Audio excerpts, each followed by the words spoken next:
no place to escape to. This is the last podcast. On the left. Side stories?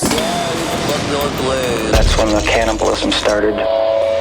Side stories. Yes.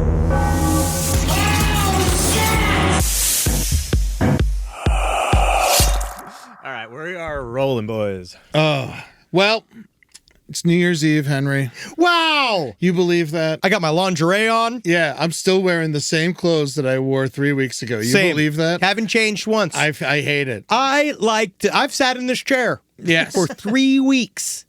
I haven't moved. Do you have a New Year's resolution? I actually have a real one. Okay. My goal for 2026 is to get better at texting friends for friend things. Yes, I love this. I did this 2 years ago, and my life has been way better. That's what I'm Except trying I to do. did phone calls. I do one call a week. Yes, I'm going to try to do more optional communication Yeah. because we talk all the time, and I forget about the friends that I don't see all the time, and I miss them. Oh, well, I love you, and I know we exchanged Christmas gifts, but I did get you a gift to say goodbye to 2025. What is it, a revolver? Oh, you fucking piece of shit. It's scungili. Yeah, It's sliced conch. yeah, I got it for you. It's in a fucking can. piece of fucking Scungili shit. can, dude. That's I yours. fucking hate you. I put that in. I got it. It's been. It's why your luck has been so bad because it's actually been sitting in the studio for months. I hate you. Yeah, I got it from Pinocchio's down the street. It's all dented. Well, yeah, it's trying to get out. Did you? I used it as a hammer. Yeah. Oh, did you? that Okay, what all right, fine. Because then we can't eat it.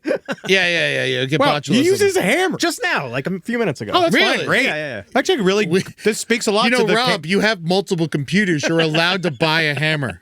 No. I like the idea that it was... he There's chose the 3 strength. cameras. I had to either There's walk upstairs or I could multiple use televisions. Yeah. It shows the strength of LaMonica's Canning Industries. And honestly, I'm really proud of them. Yeah, it kept the squingili in there. It did. So It's a prisoner. what is your New Year's resolution? My New Year's resolution? Let me think about this. Well, I found my cause, and I really am going to get behind it. Yeah, what is it? My cause is I really it's weird because I've been doing this show for a little while, and I always said that once I found any type of success, I would try to find something to support and get behind. And I recently found my cause, which is Breast implants for divorced women. yes. That's amazing. Yeah, no, and it's really $10.99 a month. You can help support this. And with honestly, me. and some of us, listen, the panel of husbands get together, and what they do is they help shape the perfect breasts for your divorced woman. So the husbands get together, we look at your divorced woman, we decide what size she should get. Yeah, sometimes it's a reduction. Yeah, because sometimes, very rarely. Sometimes we remove the breast completely and put in 2 little penises. Very rarely. Very rarely because it's expensive. Very but rare. It has been done. No, what is it for real? Welcome to Side Stories. My name is Henry Browski. Here with Ed Larson. He's now going to reveal his actual New Year's Eve resolution. I want to get. I'm starting to support. I donated some money. This interview that's about to come up is all about it. I've donated my brain to the Concussion Legacy Foundation. So you just give it in installments? Yeah, it's really, they take it in little pieces. It's Wow. really nice. Wow. Have you not noticed I've been dumber? Yes. Oh, okay. That's why I asked. That's why I've been pee-peeing. Oh, yeah, I been pee my pants. That's why I asked. It's so funny when I pee my pants. I know you like it, but the rest of us are getting alarmed by the smell and the color. But so the interview I'm about to do is with Dr. Chris Nowinski. He is, if you remember from the Hernandez series, he is the guy who collects the brains. He's the guy with the cooler. Yes. So when a player dies, he's the one who gets and he goes and he finds the player. And I really wanted to interview him. It was I was the whole time because he was a football player at Harvard. He was a wrestler in WWE, and then he eventually had too many concussions where he had to stop. And so I had our people reach out to his people, and then finally I just jumped in his DMs and he got back to me. I really can't say enough how hard Ed worked to secure this interview. It means a lot. It's actually extremely interesting. A very deep look into this issue. Yes. From somebody that is at the very forefront. Like, this isn't just like It's one of the it's really, no one's looking into CTE. It's really like a handful of people, and Chris Nowinski is one of them. Yeah, it's like the people that like just discovered that women get perimenopause. You know what I mean? They like just discovered that like they're like, we should look at it as women's health thing, you know? Well, consider donating to the Concussion Legacy Foundation, whether it's money or your own brain. I did both, and I love this man immensely, and I can't tell you enough, but please listen to the interview. Dr. Chris Nowinski. Rise from your grave. All right. Thank you, everyone, for tuning in to this very important episode of Last Podcast on the Left. I'm sitting here with the man, Dr. Chris Nowinski. He's one of the leading authorities on CTE, that's chronic traumatic encephalopathy. Did I say it right? Yes, sir. All right. You're a neuroscientist. You've had multiple TED Talks on the subject. You wrote the book Head Games, which led to the documentary of the same title. You have organized and formed the Concussion Legacy Foundation, a brain donation registry with Dr. Cantu. You've worked extensively with Dr. Ann McKee at Boston University and the Unite Brain Bank. You've played football at Harvard University, and you were a wrestler at WWE. Chris Harvard, the Ivy League snob. Welcome to Last Podcast on the Left. Before we get started, I think you're amazing. I love everything you've done. It means the world to me. Your work has made me cry multiple times. I'm trying to hold it together in this moment. I played football for 9 years. I didn't realize it was a traumatic experience till decades later when I started to like thinking about it a lot. And everything that you've done is a beautiful thing. And so let's start with how you got into this. When you were wrestling at WWE, you got a couple injuries, once from Bubba Ray Dudley, big mean looking dude. But actually, a big friendly dude, looking friendly. He looks friendly. But I wouldn't fight him.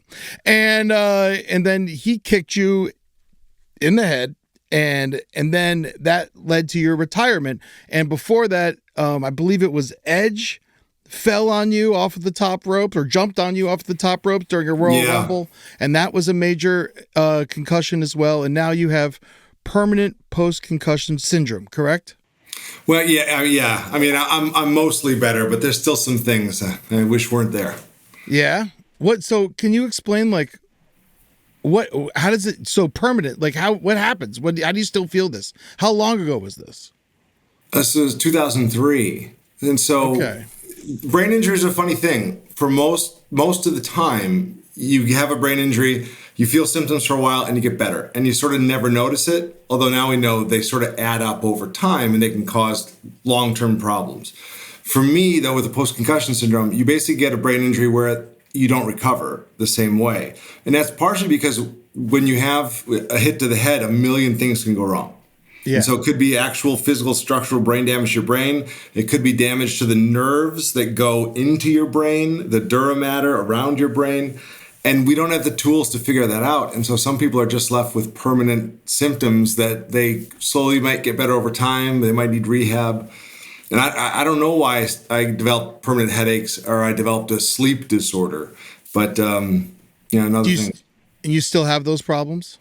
The sleep disorder is actually finally quite rare. I developed REM behavior disorder, which means I acted out my dreams. And at the beginning, like it was like I was jumping off of beds and I was, putting people in chokeholds, and I couldn't differentiate sleep from reality for like a minute, like the first minute I woke up. Wow, which was bizarre and scary for me and anyone who's with me. And then the headaches, it took me 15 years to get them under control, but now they're mostly under control. Wow. And do you think that it's obviously you're a neuroscientist, so you know how to do this better than anyone else. A lot of people probably go with this like undiagnosed. Yeah. I mean, you think back now, because now my whole world is people who had years of symptoms after injuries. But in the 90s, I don't remember that being a thing. And I honestly, we look back and go, these things were happening, but people didn't have a name for it. And I wonder if these are the people we were used to call burnouts, or people, we just figured out they just disappeared from the world and we thought there was something wrong with them or psychiatric. But in reality, they developed permanent symptoms and just didn't know, it wasn't worth telling anyone about, because who wants to hear it? Yeah, no, of course I've dealt with this just because we just did the Aaron Hernandez series, and I've been dealing with this even with my own friends back home. People I love, they're like, oh, you're really talking against football? You're really bringing up these things? You're like, people don't like it. It's because, well, not just the fact that everyone gathers for football. It's a family thing, including with wrestling. People gather to watch wrestling together.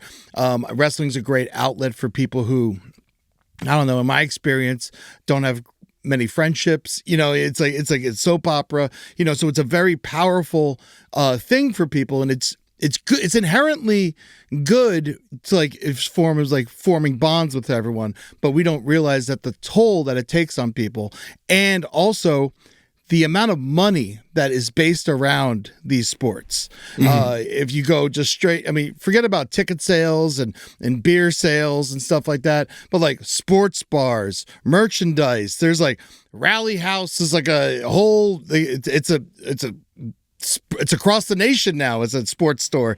Everyone's got jerseys. There's so much money. I don't even know how to calculate it. So do you get in trouble when you're poking holes into these industries? I wouldn't say in trouble. I've made a lot of enemies, and I'm not very popular. And I remember, I've been invited to NFL owners' suites as guests, and they won't put my name down. They'll put someone else's name down. They still want me to come, but they don't want to be known to be associated with me. But honestly, being a heel as a wrestler was great preparation for being disliked in this. I'm very comfortable being disliked if I think I'm doing the right thing. How many years were you wrestling? I wrestled for 3 years, and I still work for WWE injured when I was injured for 4. So I was part of the company for a long time. It was interesting though, what you mentioned about how the NFL, how your friends reacted. The NFL did a good job of making this not about player safety, but about anti-football, to talk about the bad parts of football. So what we have spent the last 20 years trying to do is sort of try to make it about, this isn't anti-football. It's all about the bonds that you form in football and your teammates. And it's about doing the right thing. Look at the bright side, because I now have 2 teammates we've lost to CTE, and I keep their photos on my desk. Who are they? This was my starting strong safety. We just released that he died at 45 with CTE. And this is me on the cover of the Harvard program, and this is our captain. He died in 2001 and had stage 2 CTE. And so and both died horrible ways that they weren't trying to. So it's for me, it's not anti-football, but it's more about we need to take care of each other. Yeah, exactly. There was a lot we were taught. I grew up playing football in the 90s as well.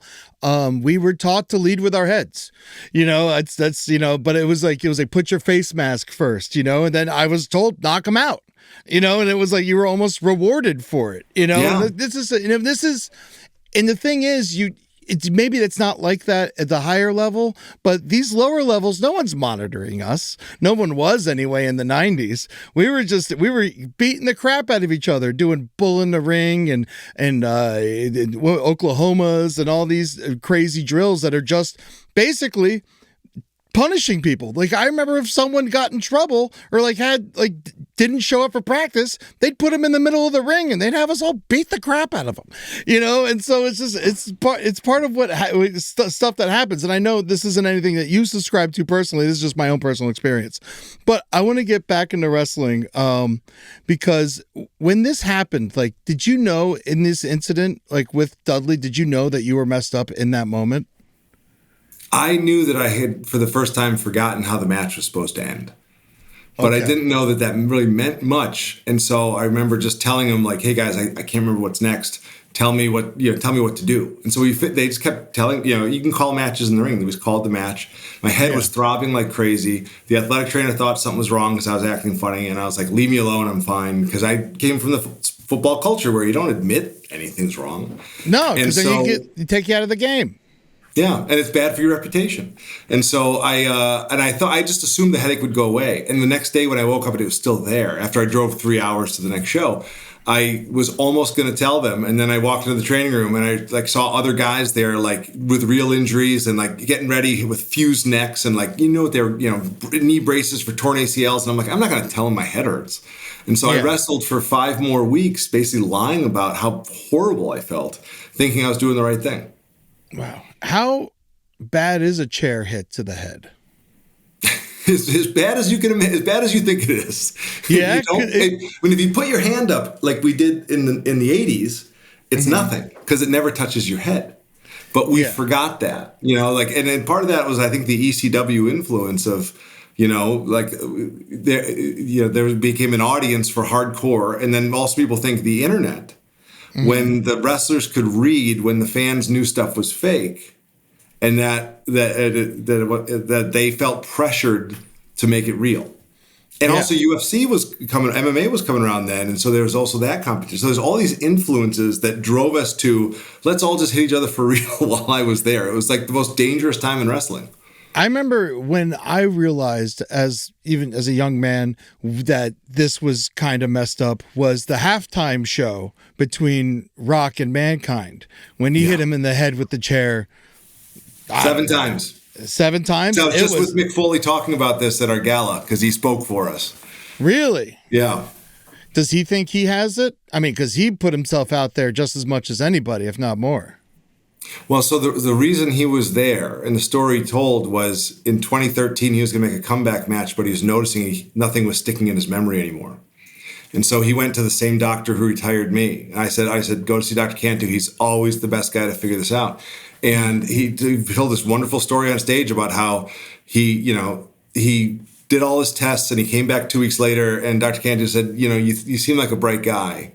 I don't think you should ever wrestle again.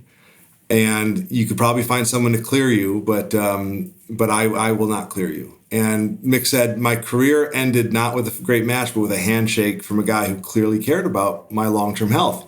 And the night before he spoke at our gala, he did one of his stand-up shows because his brain is still working.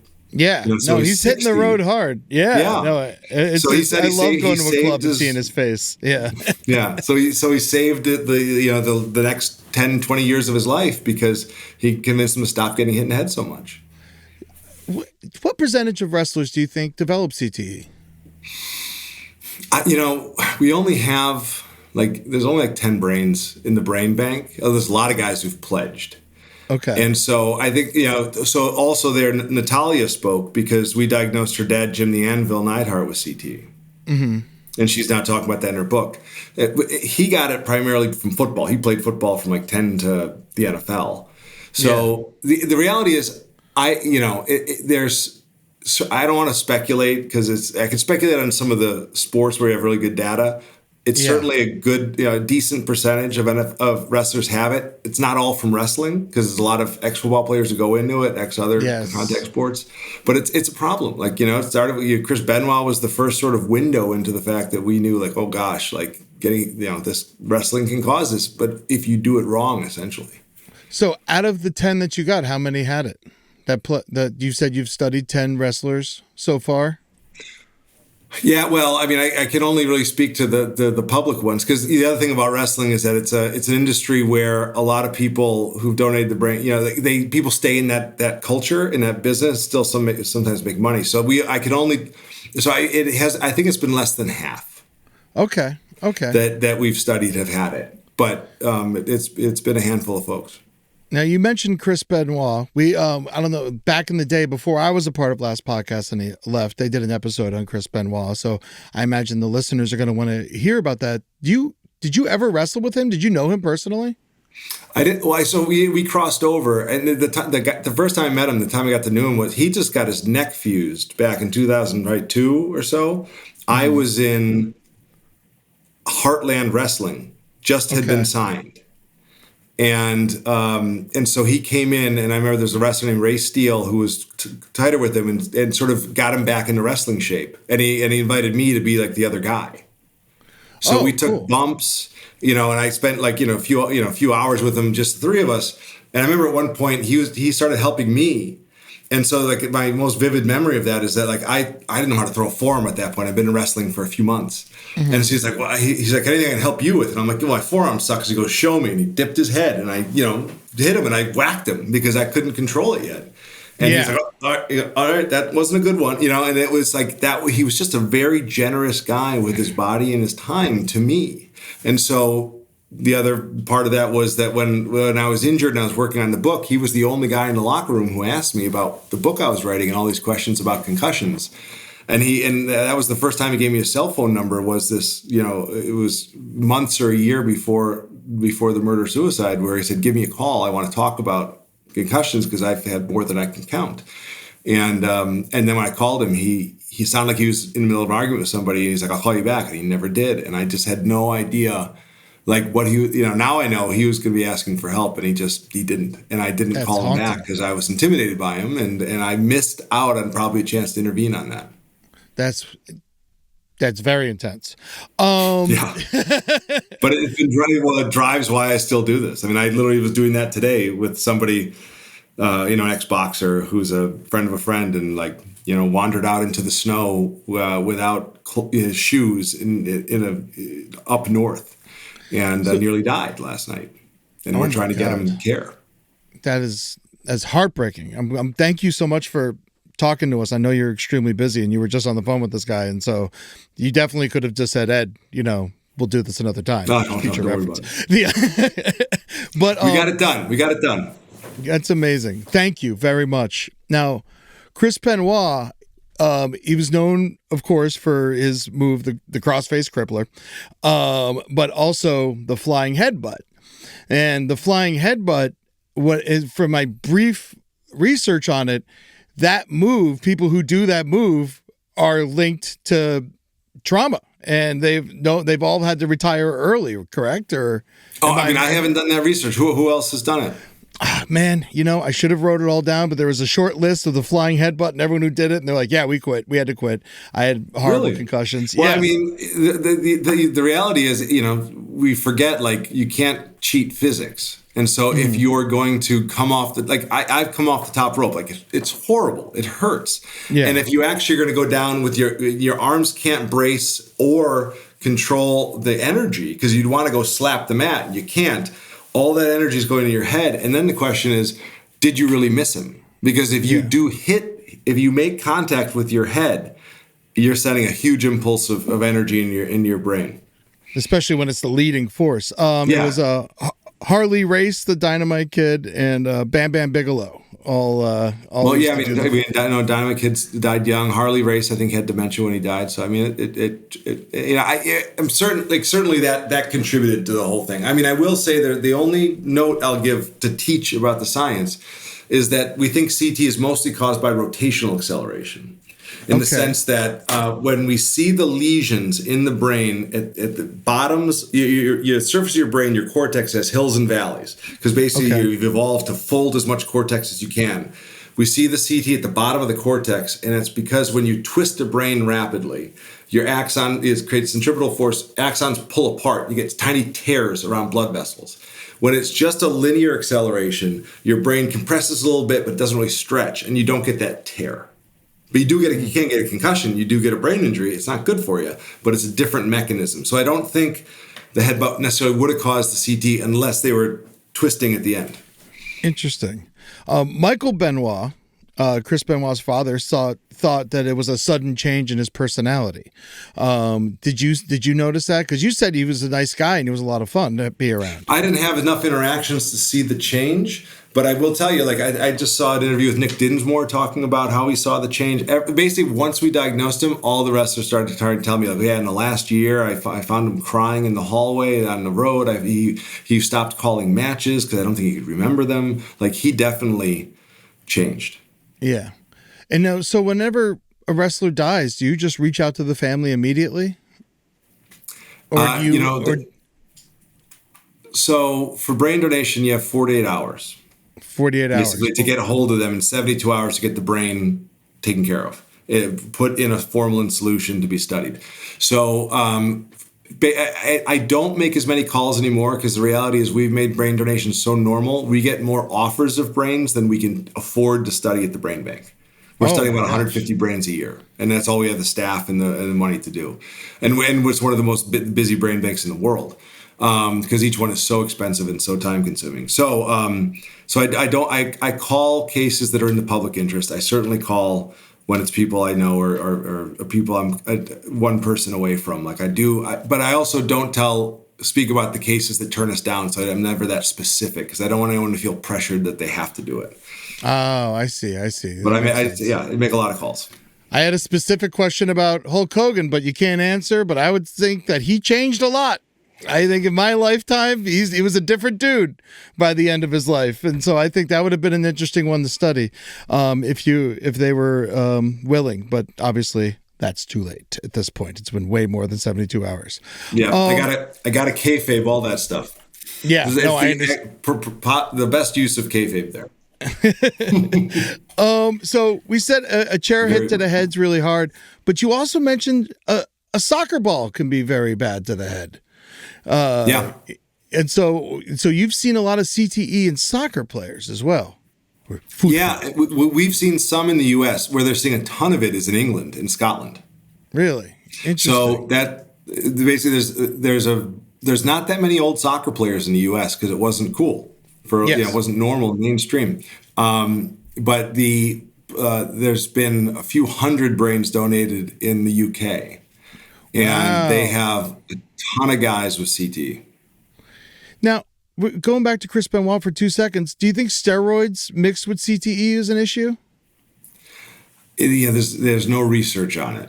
So when it all went down, knowing what he had told me and knowing that the killings were over 2 days and the Bibles and the weird things, like it didn't speak to steroids. Mm-hmm. Certainly steroids are not going to help. Yeah. But there aren't enough cases with the interaction to know. And steroids are not going to cause the brain damage. Like the steroids might cause hormonal impulsive behaviors, but it's speculation. What about drugs? Just like cocaine, Molly, stuff like that. Do you think that affects if someone with CTE takes drugs? Do you think it changes the way they are? It can't help. It's all about when you have CTE, you have frontal lobe brain damage. Uh-huh. So you become what they call disinhibited. Your prefrontal cortex is helping you make good decisions. And when that starts malfunctioning, you start making worse decisions. You want to layer on drugs and alcohol, decisions are going to get worse. Now, I know that why does the brain not heal itself? Because I know some organs do, like over time, kind of heal themselves a little bit, but the brain doesn't seem to heal itself. The brain, if you kill a neuron, another one doesn't grow in its place. Okay. We don't exactly know why that is. Other than it's not designed to. There's probably a bad side to that. Your recovery, if you have physical damage, is rerouting around it. You can build other connections, dendritic connections between, create new circuits and work around the injury. But basically, you kill a neuron, your microglia comes in, clears the area, and you're born with about nearly 100 billion neurons, and then they just, you start losing them. You start losing them in midlife. When it comes to football players in particular, I'm going to focus on football for most of the rest of the interview. How many concussions do you think is okay for a player to have before they're like I'm a Miami Dolphins fan. I'm from Boca Raton. Tua, do we think he should still be playing? So the interesting thing is that we now have nearly 1,000 football players' brains. Okay. And we have all their medical records. We've talked to their families. We know how many concussions they told their family they had. And what we find is there is no number of concussions you were diagnosed with or the number of concussions you told your family about or you think you had when you self-report do not predict CTE. Okay. What predicts CTE is, what in our models, is how many years you played, because that is a rough proxy for how many hits you took and how hard they were. And we published a study in 2023 that actually laid sensor data from helmets by position, by year, over the historical careers of everyone in our database. So if you were a college lineman, offensive lineman, you average 860 hits at 24 Gs. And in high school, if you were also a linebacker, you took 750 hits that were this. We laid that over, and that predicted who got CTE. Interesting. So it's like a math problem. It's number and strength of head impacts. It's not unlike smoking and lung cancer. Like how many packs a day for how many years is going to predict your lung cancer risk. What position? Not concussions. What positions are most likely to experience the CTE? So we don't have in those models, because there's no difference. In part because the linemen take more hits, but they're not as hard. Yeah, because they're so close. Right. And then nobody remembers what special teams they were on, and kickoff return are be the worst. The wedge busters, and that changes week to week, and so it's really hard to build those in the model. Yeah, exactly. The wedge busters are going to be worse, but like how many? Yeah, I can't remember how many times I was a wedge buster. I was, but I don't remember how many, which seasons and how many times I did it. So the models don't predict by position. Although I am aware of a study that looks at death rates and finds that that the non-linemen are actually a little worse off. Yeah. Linebackers and probably safeties. It is the extreme hits that are probably causing CTE. But one other important piece of data I'll give you is that concussions aren't always the hardest hits you take. So if you think about CTE as a physics injury, concussions are usually the 90th percentile. And what that means, and they put this in a study, for every one concussion a college football player has, they take 341 hits harder than that concussion. And that's probably where the CTE risk lies. The asymptomatic, I think I'm fine, but you got crushed. You're creating microscopic brain damage you can't feel. Yeah, because it's when the brain inside of your skull hits the skull. Basically, no, it's that twisting. Your brain never really hits your skull, and we can see contusions when you die. There are some people who have contusions, but it's really rare among football players. Okay. That's like car accident stuff. No, it's the twisting. It's that rotation. It's really the culprit. And do you think, as far as that, you mentioned car accidents? Oh, a one single head injury, can that cause CTE, or is it more of the repeated over and over and over again? In theory, it has to be true. But when you look through brain banks of people who've had one severe brain injury that put them into a hospital, we almost never see CTE. So really? It's like your brain is meant to take one hit. It's just not meant to take 100 hits a week. And so you studied some of the first people involved in this. You were able to get, obviously, there was Mike Webster and Terry Long were the first two people. And that was before me. Yeah, that was before you. But then you went to see Andre Waters' family. To get his brain, I had to call the medical examiner, and then called his mom. Eventually met her. Yeah. Mm-hmm. Do you have I don't know, lack of a better word, spiel? When you call a family, how do you do that? It's such a personal thing. Yeah, I do. Cultivate it over time. And I was just having that conversation because in 2006, I was just at our annual gala. I was with my boss from 2006, he was in the office next door. And I was like, I just finished the book, but there was no foundation. And I was like, I think this Waters thing is CT.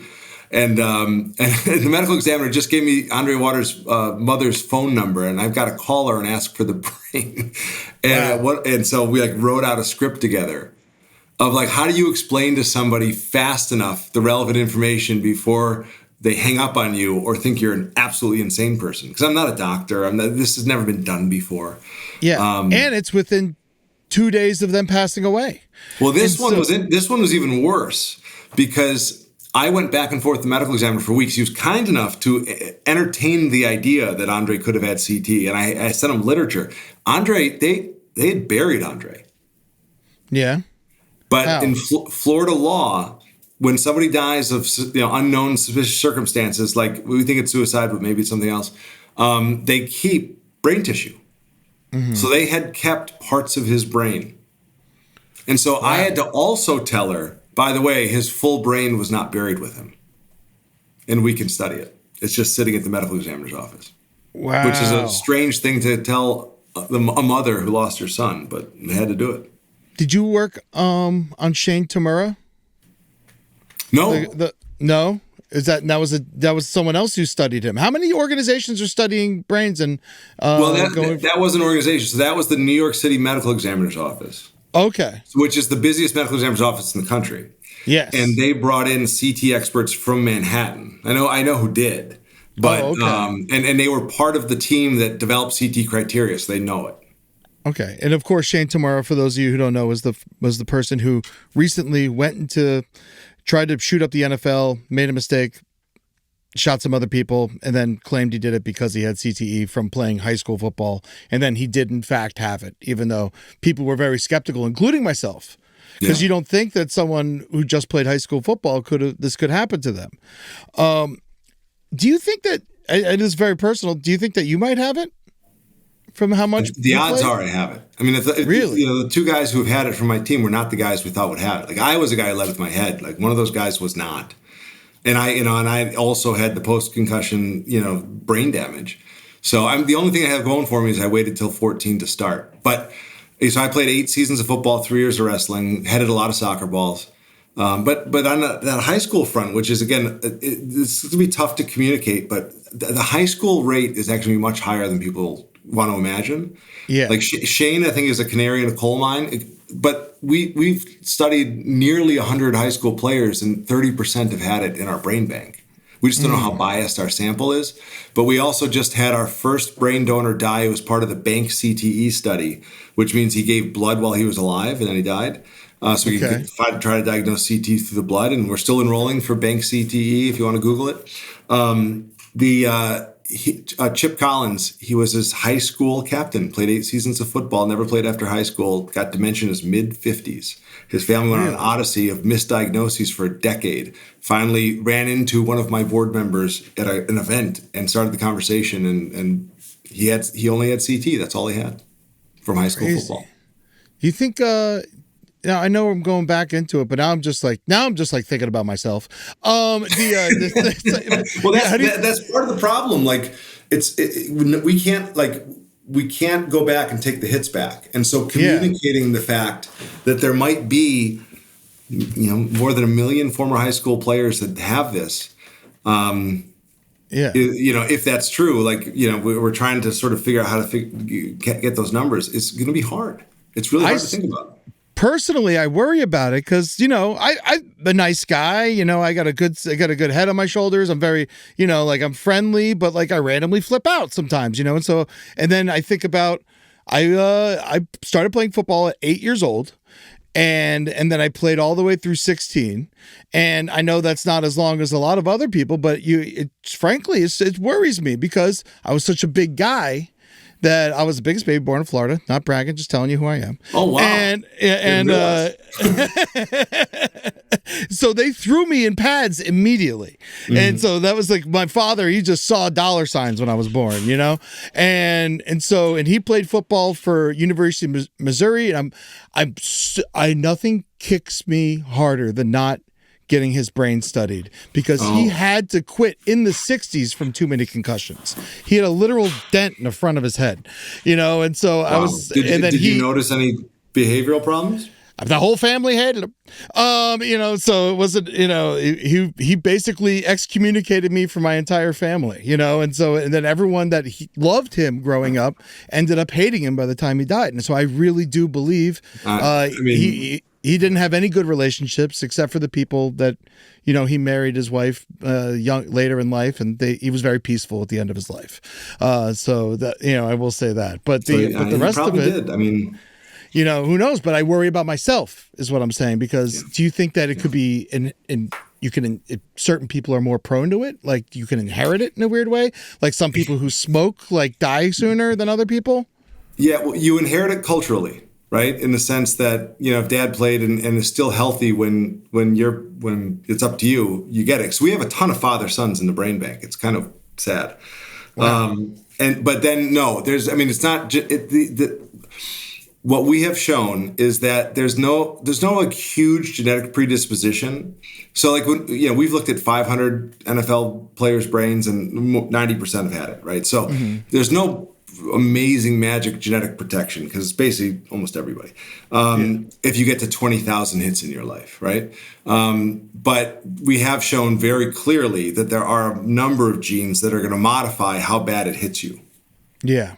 So there's a lot of people who are completely fine until their 70s. And there was, but not everyone. we covered it in our episode, and I'm sorry, Wyatt Bromwell, 18 years old.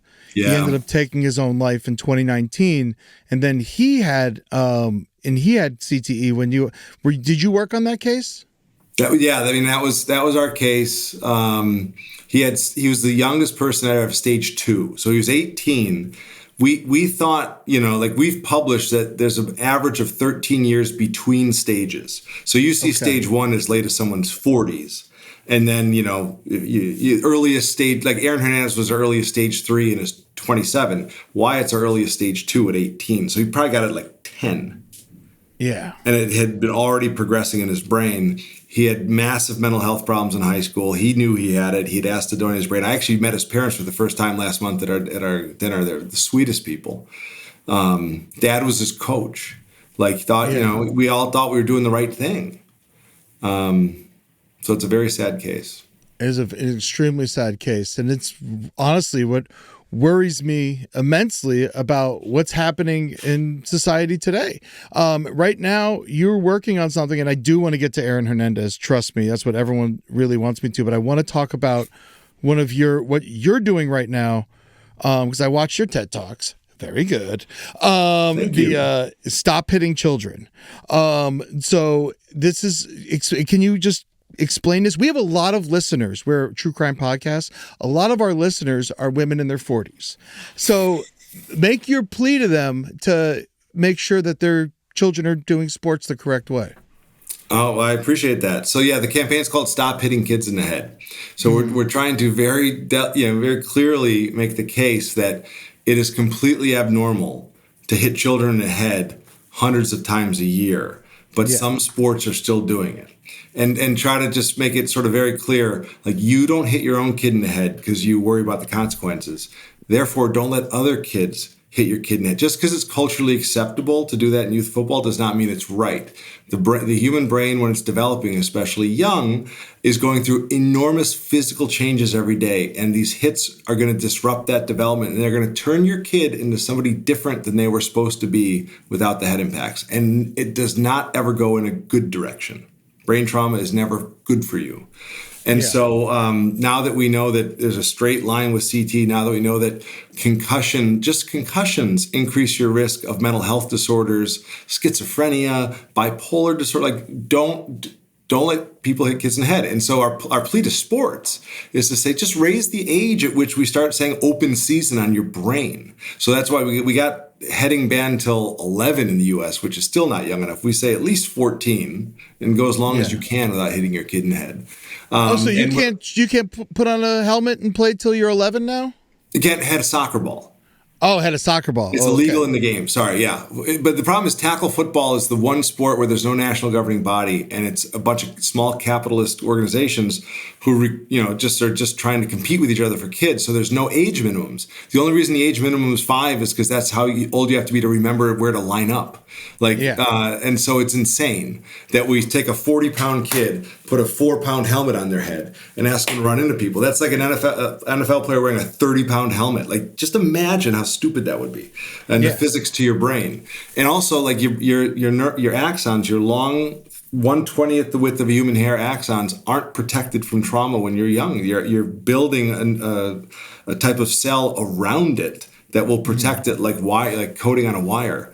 And so it's just like the worst idea ever to be whacking these kids. And now that we put sensors on the helmets of youth football players, they actually, because they're little human bobbleheads, are getting hit as hard as college football players. It doesn't look like it's big, but it's not that they're bringing a lot of energy into the hit, is they can't slow their head down when they get hit, or they can't stop their head from striking the ground when they fall. So, so please don't hit your kids in the head, or don't let anyone else hit your kids in the head. choose sports that just worry about athleticism. They can run into each other once in a while. Again, the body's meant to take that, but this repetition is insane.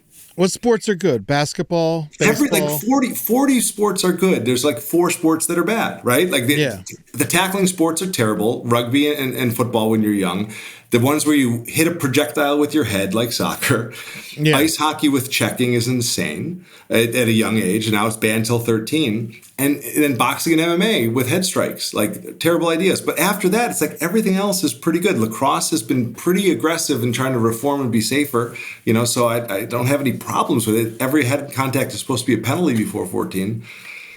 My kids are playing basketball. They're playing t-ball. They're doing taekwondo. There's no head strikes. Like, they're young. What age should you be allowed to start football, in your opinion? So our campaign is called Play Flag Until 14. Okay. For then when I talk to my buddies who still love football and want to protect their kids, I say, all right, well, middle school at 12, 13, it's a gray area, right? But there's no reason to start before 12. Yeah. I mean, I think about it like how scared I was. Because I was 8 playing with 12-year-olds because of my size. Oh. And then, it's because I was a big boy, but these kids are obviously stronger than me. I'm just fat, and so it's and so they're beating the crap out of me. I'm the only white kid on the team. They love hitting me. Good for them. I'm glad they had fun. But Did you also have to play both ways? Yeah, man. Yeah, I was center and defensive tackle, and I was just because I was so big, and the first year, and then I got good by the end of the season, and then both ways until 16, and then I eventually quit just because I loved weed and theater too much. Thank God. But but yeah, man, it was it definitely terrifies me that it could be something that happened. The good news is, I'll tell you this. What I tell everyone, the guys of us who are midlife, at risk, notice things that we don't like about our behavior and our ability, that treat the symptoms aggressively. You can treat the symptoms. It's not addiction issues are a lot of things that kill people. Get that, you got to have that under control. You're not going to die from this. It's all about the behaviors will kill you, not the disease. Okay. So stay under control. Work on your brain health. How do you do that? One of the things I've done is lion's mane. No, supplements are all garbage. I have started losing. I've started losing weight. I've actually. I'll tell you. I haven't told anybody. I'm taking GLPs. I'm taking Zepbound. Oh, I'm on it, baby. Let's rock. I lost 60 pounds. I feel like a new man. Oh, great. I'm down 35, and I'm actually weaning off blood pressure medication because hold on to whatever you can. Heart health is brain health. You got to eat like champs, and we have to be vigilant, but also I keep telling guys look, you can develop a cure in 20 years easy if you get things right, if we invest in this thing. And so now it's just trying to build this army of ex-football guys and ex-rugby guys and people who are at risk going, do it for you. Do it for you. We can fix this thing before it gets bad, but we have to work now. Any leads on a cure? Well, so we're basically at this point where I think we're on the cusp of diagnosing CT in living people. And at that point, we can start clinical trials.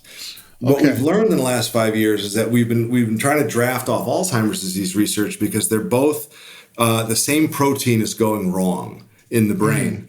What we have learned, though, is tau protein, right? Tau protein, yes, exactly. But it misfolds with these injuries. We've learned that the misfolding of CT and misfolding of Alzheimer's is slightly different. And that means that the tests for Alzheimer's don't work for CT to image it on PET scans and the blood tests. So we have to build our own biomarkers, and then we'll probably have to build our own drugs. But we'll use it using Alzheimer's technology, and Alzheimer's technology has made huge leaps. There's a drug now for the plaque. We just need to get a drug for this protein. And you mentioned a moment ago about addiction and CTE. Do you think that CTE can lead to people being just more chance of them dealing with addiction, whether it's alcohol or drugs or gambling? It's hard to prove scientifically based on a brain bank sample, but you wouldn't believe the number of brain donors that we have who are uncontrolled alcoholics who died of liver failure. Okay. And including my old roommate, Chris Eitzman, who was captain of the Heart football team, 3 years in the NFL, MBA from Dartmouth, investment guy, doing amazing until alcohol took over. and within 5 years he was dead, and his frontal lobe was shrunk. And so it's like you cannot battle addiction with a damaged frontal lobe as well as you could with a healthy brain. No, I'm just saying. So I absolutely think you would not believe that the stories I could tell you about the uncontrolled alcoholics that were the worst alcoholics you've ever heard that have died with CTE. Interesting. That makes a lot of sense to me because you're trying to dumb the pain down as well. I did a documentary, and one of the subjects I touched on in the documentary was about gambling addiction. And I talked to Dr. Danny Danley. She's a gambling counselor in Reno. And she said in her studies, though there's no one's funding this research, but just her as a human being, she said that there is a definite link that she could see between head injuries and gambling addiction. And so do you think that this is something that like a lot of people have been in like multiple car accidents and stuff like that? Football players, obviously they love gambling. I watched Brian Cox spend a lot of money on a cruise ship once. No, I mean, I don't think there's any, yeah, no, it's good. I don't doubt that for a second. The traumatic brain injuries lowers it makes you more impulsive. It again, that disinhibition. So yeah, there's no, I mean, yes, I haven't looked up specifically the brain injury and gambling stuff, but I don't doubt it for a second.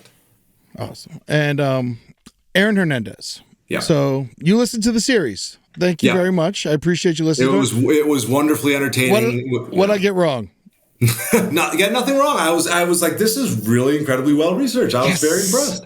Fuck yes. Shout out to Grant Gordon. He did a lot of work. He's also a big fan of yours. Oh, my buddy Grant, who helped me write the CTE stuff, he wanted me to ask, what's your favorite type of cooler? My favorite type of what? Cooler. Yeah. What kind of cooler do you use? What is it? You got a Yeti? Like when you go get a brain, like what's it like? Oh, jeez. I love a barbecue. I'm always trying to get like the best cooler possible. Like what do you? I have transported a brain once in a styrofoam cooler. Like it's. Oh my God. Like yeah, that's insane. Yeah. How does it not like? Is there like a certain like type of cooler that you're supposed to use? No. Usually they're transmitted. Well, there's two ways. There's two ways the brain gets to the brain bank. One is that it's a courier. Like if you get there within hours of them dying, it's actually a courier that gets it right to the brain bank in Boston within hours, because that allows you to flash freeze it, do all these amazing genetic tests and things you can't do usually. So I don't know what the couriers are using. Do they just put it on like a commercial flight, or like this is FedEx, or like what is it? It's a commercial flight. Like we're literally like our team is literally working with the services who show up to the somebody gives them the brain and then they bring it to us. Like, so you're sitting on a Delta flight with a brain in your lap? I haven't done that role, but God bless it, there are people who do that for us. Wow. Yeah, and then there's And then the other way is that you have to put it in a formalin solution, like formaldehyde type of thing. And it's literally in a receptacle, and it sits and it has to harden for weeks because the brain is so soft. So it can be transferred without getting damaged, and then it gets shipped. Wow. So Aaron Hernandez, he takes his own life in prison. How fast are you with that phone call? Who'd you call? Who'd you call? His mother? Oh, I don't know. I don't know what's public here, but that was I believe they initiated that. The family. They initiated that, you believe? Okay, and so you get it, you study it, you see it. He had more advanced than anyone at his age at the time, correct? Correct. And so what do you do with that information? Do you immediately run to the press? Do you what do you do? Like that's just like such valuable info.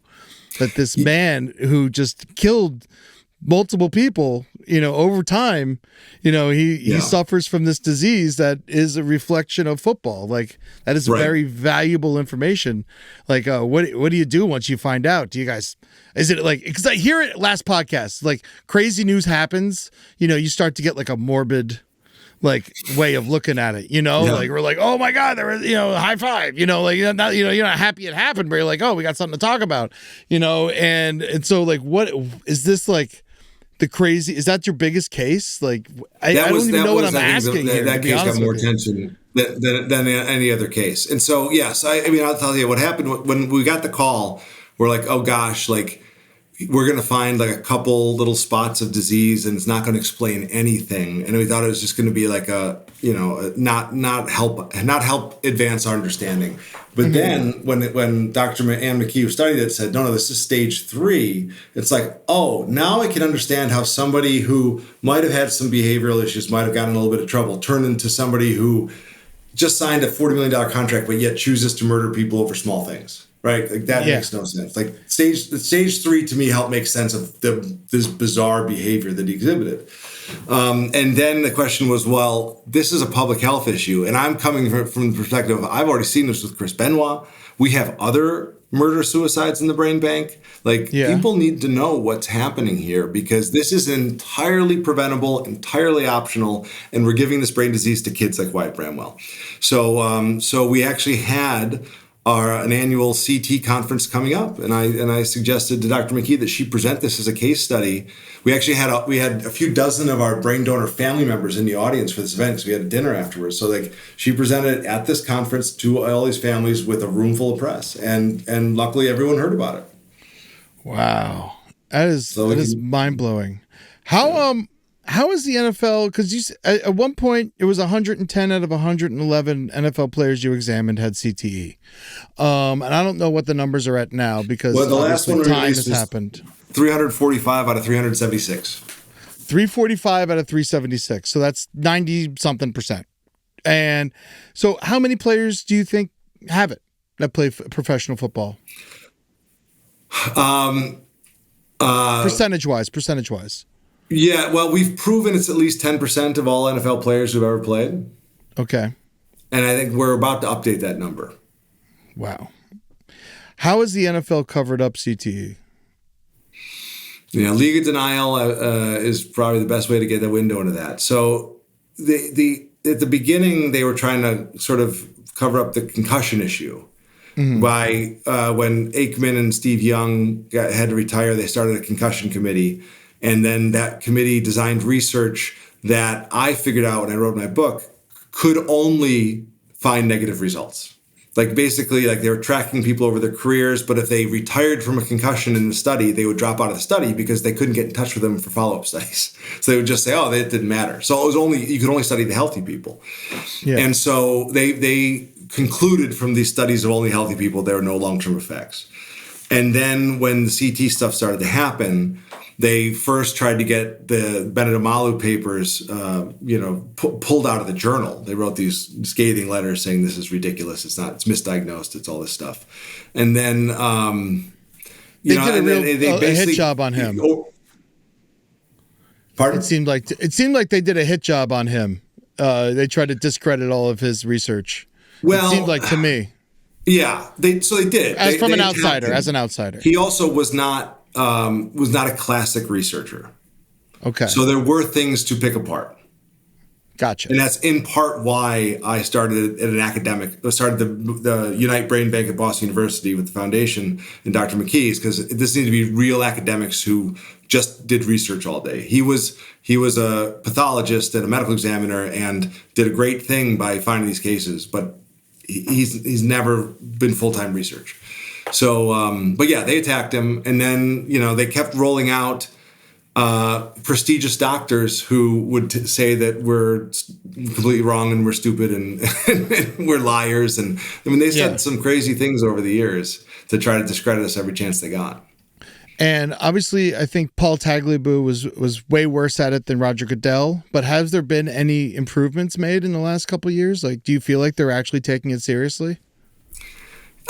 So they were sort of forced to acknowledge it in front of Congress in 2016, but it's not like they're trying to raise awareness of it. They are making more reforms to the game now, but honestly, if you actually look at it, if they've changed the kickoff and they've done all these things, but a lot of that's about keeping players healthy on the field to make a better product. They're still recruiting children to start playing as young as 5. They've got these ads with Peyton Manning and Eli Manning coaching against each other where they're recruiting to tackle football, but they never show the kids colliding. They're playing at halftime at the stadium. Yeah. And so you can't be serious about preventing CTE if you're also telling everyone to start at 5 years old.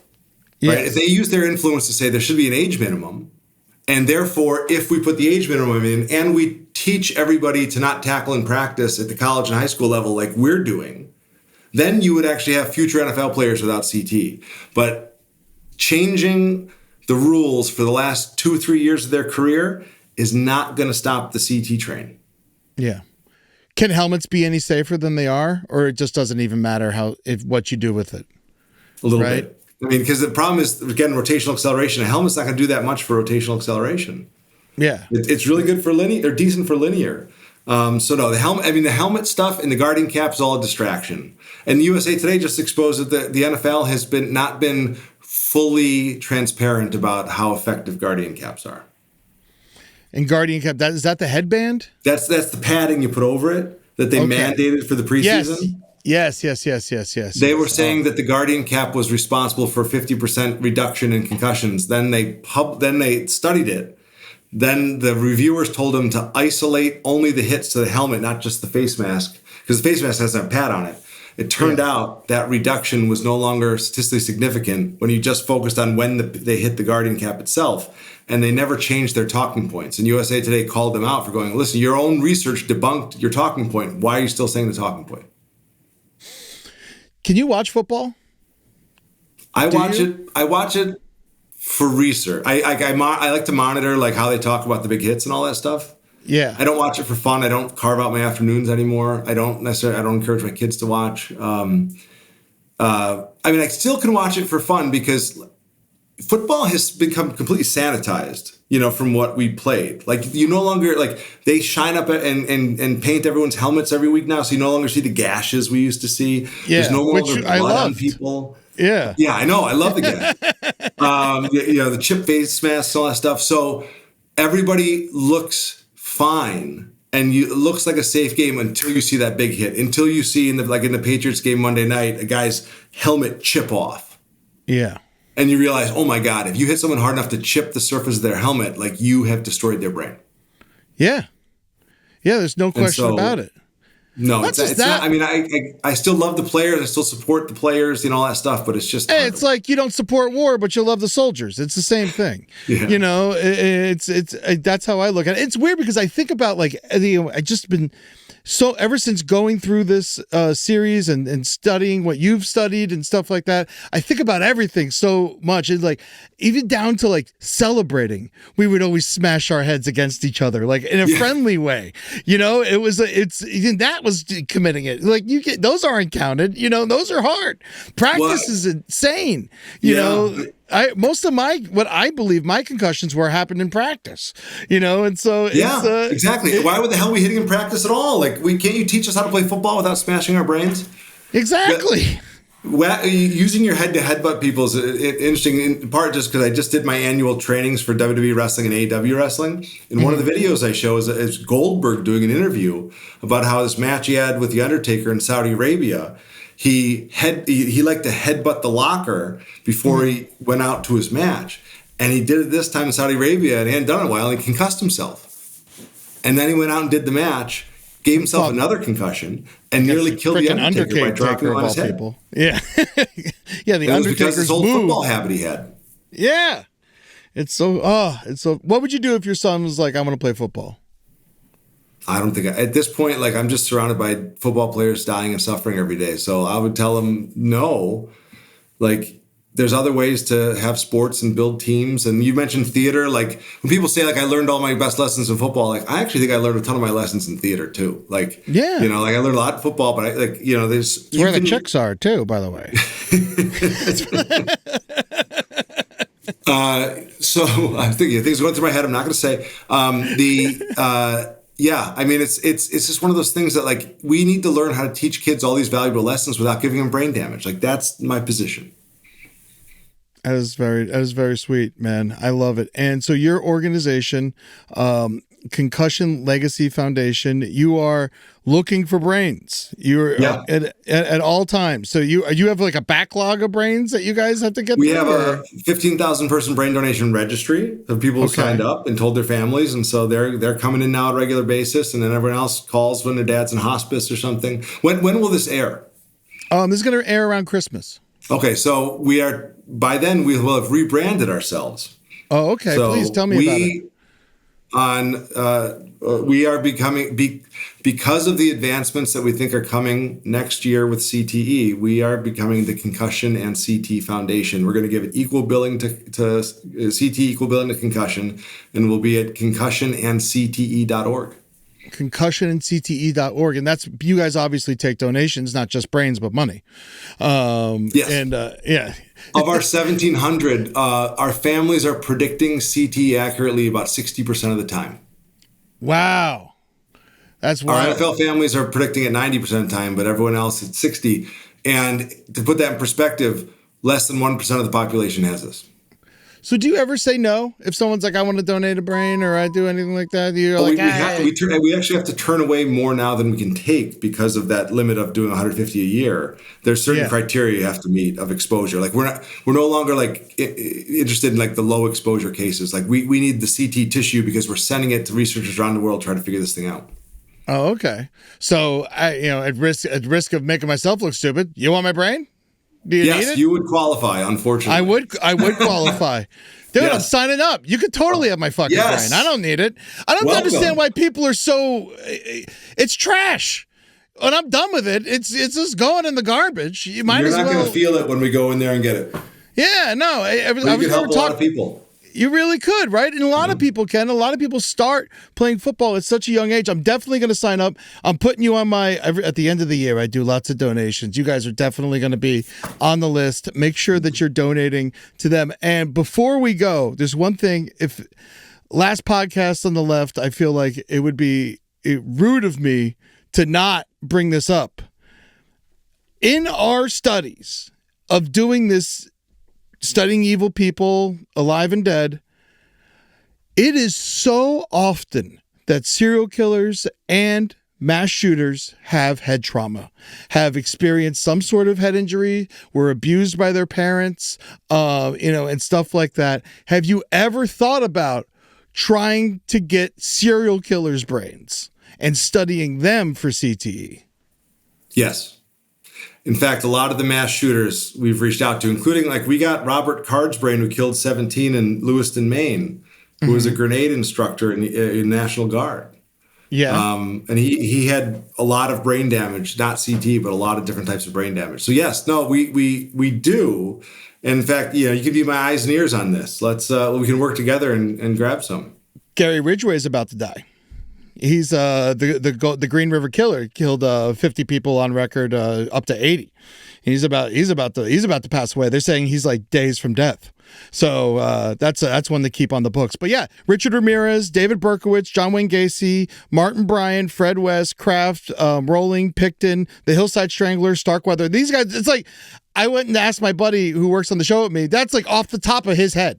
He was just like, boom, boom, boom, boom, boom, boom, boom. And so it's very prevalent as far as like serial killers and spree shooters. Yeah. I feel like this is something we should do something with this. I mean, it's traumatic brain injury is well known in the criminal, convict community, people in prison, way overpopulated by, more likely to have brain injury histories than the population.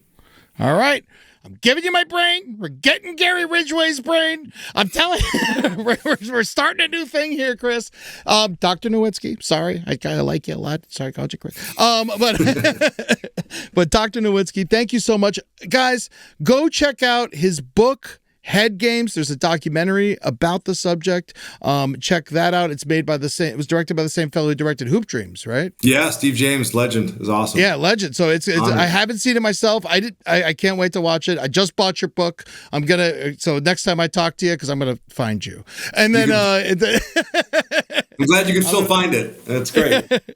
Where can people find it if they want to check out? Oh, I mean, nowhere. I mean, you can get the Kindle. You can get the Kindle. Read it. It's more important. I mean, it's out of stock. I think my publisher went out of business. There's some in my closet. I'll send you a box. Oh, wow. Okay. Oh, so that's not a horrible idea. The Concussion Legacy Foundation is being rebranded to what again? How do people find it? Concussion and CTE Foundation.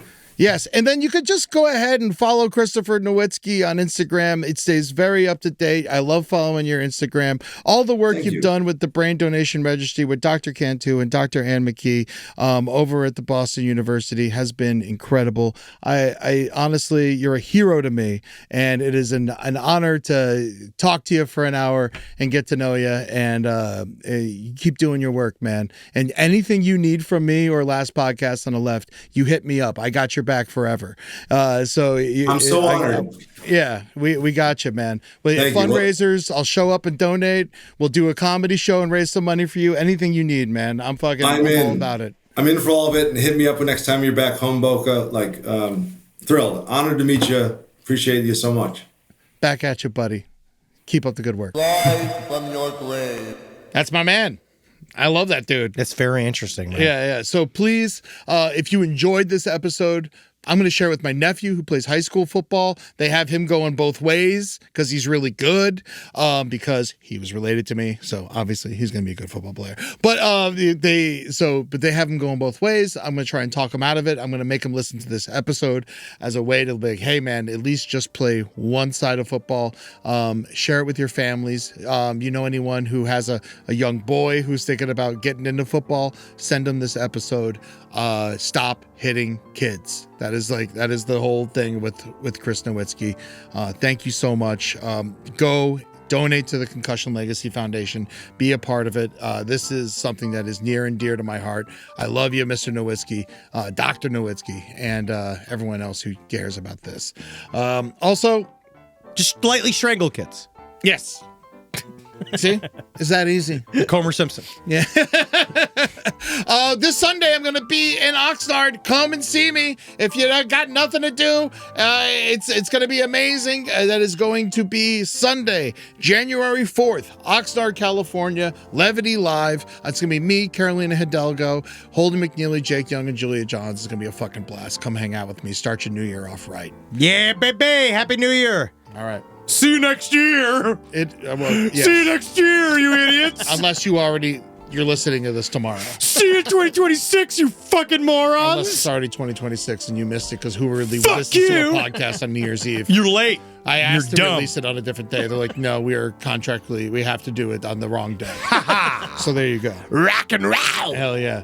Please be good people. Try.